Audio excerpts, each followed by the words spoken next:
Mini ব্লগে দেখেছোই আমি সারাদিন কি করেছি। তারপর দুপুরে খাওয়ার পর এখন আমি বিকেলে চলে যাচ্ছি বাজারে কেক আনার জন্য। তো দেখো আমি চলেও আসলাম, তো কেক আর সাজানোর জিনিস নিয়ে আমি চলে আসলাম বাড়ি। তারপর আমি কেকটা ফ্রিজে রেখে তাড়াতাড়ি ব্যাকগ্রাউন্ড সাজানোর জন্য রেডি করছি। তো দেখো এখানে আমি বেলুন ফুলিয়ে নিচ্ছি।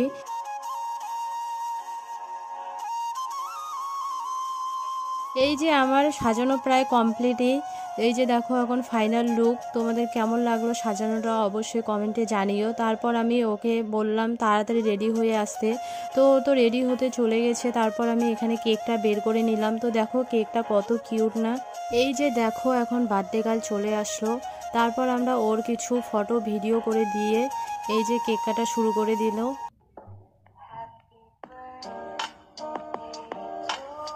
রাত্রের সেলিব্রেশন এতটুকুই ছিল। ভিডিওটি ভালো লাগলে like comment share and subscribe করে দিও। Tata bye.